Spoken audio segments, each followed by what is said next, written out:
सी बातें की थी, पर उनमें से देखो, क्योंकि आजकल जैसे मेरे भी नारे लगा रहे हैं भावी मुख्यमंत्री, आज के दिन यही एक चीज़ चल गई है। तो मैं इसीलिए मैं कह रही हूँ कि ये मुद्दा इतना बड़ा मुद्दा नहीं होता, हाईकमांड तय करते हैं। हमारा काम है कि हम कांग्रेस पार्टी के सिपाही बन के लोगों के बीच में जाएं और केवल सत्ता अपने लिए नहीं, लोगों के लिए, सत्ता के लिए हम लड़ाई लड़ें, लोगों की लड़ाई लड़ें, ना कि केवल अपनी लड़ाई लड़ें। कौन नहीं लड़ रहा है अपनी लड़ाई? तो मैं लोगों के सामने कह रही हूँ ना, कौन की बात नहीं है, जिस पे लागू होता है वो देख लें। नहीं, खासतौर पे आपने नाम तो लिया, लेकिन भूपेंद्र सिंह हुड्डा जिस तरह की राजनीति करते हैं, कहीं ना कहीं ये इशारा उनकी तरफ नजर आ रहा है। जिसके ऊपर लागू होता है तो वो खुद देख लें। क्या इस तरह की बातों से कांग्रेस कमजोर हो रही है? इस तरह देखो, कांग्रेस को पहली बात तो मैं समझती हूँ कि कमज़ोर करने की ताकत किसी में नहीं है, लेकिन लोगों के बीच में हम सच्ची बात लेकर जाएं। कांग्रेस का कार्यकर्ता कांग्रेस को मजबूत करता है, जनता कांग्रेस को मजबूत करती है, और आज समय आ गया है बदलाव का, जब जनता चाहती है कि बदलाव आए। भारतीय जनता पार्टी की गलत नीतियों के खिलाफ आज सारी जनता लामबंद है। वो इस इंतज़ार में है कि कब समय आए और कब हम भारतीय जनता पार्टी, इस समय तो बीजेपी और जजपा सरकार है हरियाणा में, इनका तख्ता पलटे।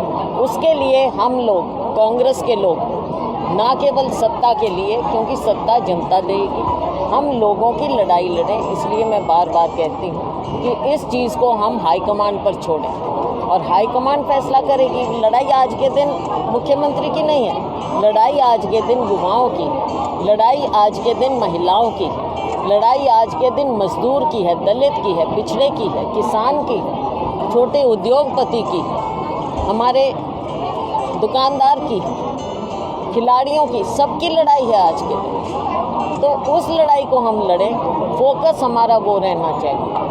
अच्छा, लेकिन संगठन तक नहीं है आपका कांग्रेस पार्टी का, और आप अपने सत्ता परिवर्तन की बात कह रही हैं। आपने जो बात कही है संगठन की, ये गलत नहीं है, आपने ठीक बात कही है, और ये एक कड़वी सच्चाई है कि हमारे पास संगठन नहीं बन पाया पिछले बहुत से सालों में।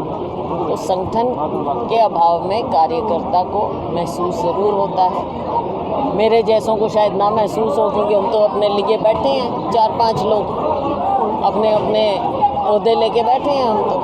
लेकिन आम कार्यकर्ता को उसकी भी ना केवल उम्मीद, उसका एक अधिकार है कि उसकी पहचान है।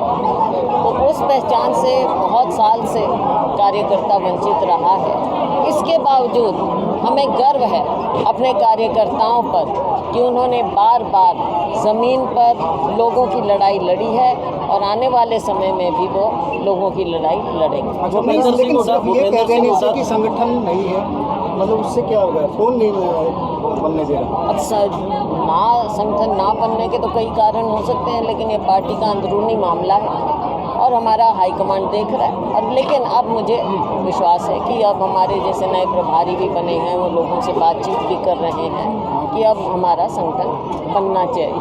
भूपेंद्र सिंह हुड्डा कह रहे हैं कि 2019 में टिकटों का सही बंटवारा नहीं हुआ, नहीं तो कांग्रेस की सरकार आ गई। कहीं ना कहीं आप लोगों पर सवाल उठाए जा रहे हैं। किस पे? भूपेंद्र सिंह हुड्डा जो जैसे नाम तो नहीं लिया, लेकिन कुमारी शैलजा, देखो, अब हो सकता है कि किसी से कुछ कहीं, लेकिन बहुत जगह लगता है कि शायद, देखो, हम हारे हैं, कई जगह हारे हैं। फॉर एग्ज़ाम्पल फरीदाबाद, दोनों पार्लियामेंट हम हारे, यहाँ के भी क्या 10 के 10 हारे हम तो हैं। और फिर हाँ, ठीक कह रहे हो, जींद के हम सारे हार गए हम। हाँ, कई जगह बहुत सी सीटें हम हार गए, बल्कि सिटिंग एमएलए हारे हैं कई जगह। तो ये नहीं पता कि भाई वो सही था गलत था, ये तो बाद में लगता है कि हम ऐसा कर लेते वैसा कर लेते, बाद में जो सिटिंग एमएलए हैं उनकी भी टिकट कटने की संभावना है। देखो, ये हाईकमांड फैसला करती है। अच्छा मैडम, ना मैं फैसला कर सकती, ना कोई और फैसला कर सकता। ये हाईकमांड फैसला करेगी। उस समय हाईकमांड भी अपने सर्वे करवाते हैं और वो फैसला करेंगे कि क्या होना चाहिए। हम ये चाहेंगे कि देखो, निष्ठावान कांग्रेसियों को, जीतने वाले कांग्रेसियों को जो लोगों के बीच में हैं उनको टिकट मिले, ये हमारी इच्छा है और लोगों की भी इच्छा होती है। राहुल गांधी के मामले को लेकर कांग्रेस सुप्रीम कोर्ट गई थी, जी। वहाँ सुनवाई हुई है और क्या हुआ है? गुजरात सरकार को और शिकायतकर्ता को नोटिस जारी किया है और 4 अगस्त की डेट दी है। तो क्या अपेक्षा है? देखो, हमारी हमेशा न्यायपालिका से पूरी उम्मीद होती है कि इंसाफ होगा, क्योंकि देखो हमारी हमेशा न्यायपालिका से पूरी उम्मीद होती है कि इंसाफ होगा, क्योंकि न्यायपालिका में आम नागरिक का, देशवासी का पूरा विश्वास होता है और यही कारण है कि हमारा एक सिस्टम है। अगर हमें इंसाफ एक जगह नहीं मिला तो हम हायर कोर्ट में जा सकते हैं। हमें लगा कि हमें हाई कोर्ट से, गुजरात हाई कोर्ट से इंसाफ नहीं मिला, हम सुप्रीम कोर्ट में गए हैं और हमें उम्मीद है कि वहाँ हमें इंसाफ मिलेगा।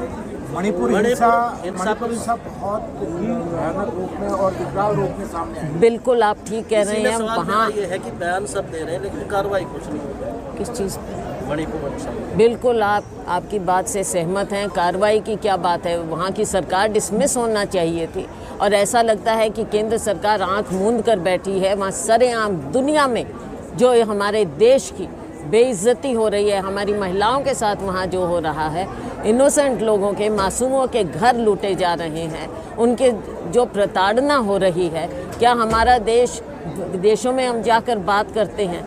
क्या ऐसी बात से हमारा सर शर्म से नहीं झुकना चाहिए? केंद्र सरकार कर क्या रही है? माननीय प्रधानमंत्री जी को सदन में आकर इस बात का जवाब देना चाहिए था। नहीं दे रहे हैं, वो क्या कारण है? अब कहीं आज भी लोकसभा स्थगित हो गई है। जी बिल्कुल, अगर माननीय प्रधानमंत्री आकर वहाँ पर, देखो ऑपोजिशन का काम होता है सरकार की आंखें खोलना, ऑपोजिशन का और मीडिया का, ये 2 ऐसे स्तंभ हैं जिनसे हमारा लोकतंत्र चलता है। मीडिया दिखा रहा है, विपक्ष उठा रहा है, लेकिन उसकी बातों को दिखाया नहीं जाता। और जो हमारा सबसे बड़ा फोरम है वो है संसद, वहाँ पर विपक्ष को बोलने नहीं देते, वहाँ पर माननीय प्रधानमंत्री जी आकर बोलते नहीं हैं, विपक्ष की आवाज़ सुनना नहीं चाहते हैं। ये तो आप पिछले कई सत्रों से देख रहे हैं, कितने सत्र हमारे बलि चढ़ गए हैं और बोलने नहीं दिया जाता, विपक्ष की आवाज़ को दबाया जा रहा है। आज राहुल गांधी जी के साथ भी क्या हुआ है, क्योंकि उन्होंने कुछ ऐसे सवाल पूछे संसद में और माननीय प्रधानमंत्री जी ने उन बातों का जवाब तक नहीं दिया। लेकिन बीजेपी तो विपक्ष पर आरोप लगा रही कि ना संसद चलने दे रही है और न ही। आपको याद दिलाना चाहूँगी कि पिछला सत्र खुद सत्ता पक्ष ने नहीं चलने दिया था। पिछला सत्र संसद का, ऐसा आपने कभी इतिहास में नहीं देखा होगा कि सत्ता पक्ष नहीं चाहता कि संसद की कार्रवाई चले, और आज के दिन भी यही हो रहा है। ये जो असली मुद्दे हैं उनसे ध्यान भटकाते हैं, असली मुद्दों पर आते नहीं हैं। देश जल रहा है, महंगाई बढ़ रही है, बेरोज़गारी बढ़ रही है। मणिपुर क्या हमारा हिस्सा नहीं है? हमारे देश का, हमारे अगर शरीर का एक भी हिस्सा अगर उसमें दर्द होता है तो पूरे बदन को तकलीफ़ होती है। लेकिन आज ये सरकार ऐसी है जो इनको ना किसी का दर्द दिख रहा है, ना इन्हें ये लगता है कि मणिपुर हमारा हिस्सा हो। एक सोशल मीडिया पे वीडियो वायरल हो रही है जिसमें SC वर्ग के लोग नग्न हालत में सरकार पर आरोप लगाते हुए प्रदर्शन कर रहे हैं कि यहाँ SC ST के फर्जी प्रमाण पत्र के द्वारा नौकरी बेची जा रही है। देखो, इस तरह की अगर कहीं भी कोई भी शिकायत होती है, ये कांग्रेस पार्टी की सरकार है, सबके साथ इंसाफ होगा और इंसाफ किया जाता है। ये कोई मध्य प्रदेश जैसी जगह नहीं है जहाँ पर आपने देखा शर्मनाक बातें होती हैं। सत्ता पक्ष के लोग कैसे दलितों के, ST के लोगों के, SC के लोगों के साथ कैसे उनको प्रताड़ित करते हैं, सरेआम उनके ऊपर जो किया जाता है, शर्म की बात है, मैं कहना नहीं चाहती। मणिपुर में जो हो रहा है आप वो देखिए, यहाँ पर इंसाफ मिल रहा है और इंसाफ मिलेगा। अगर किसी के साथ कुछ गलत हुआ है तो हमारी सरकार तो देखकर सबको न्याय देती है।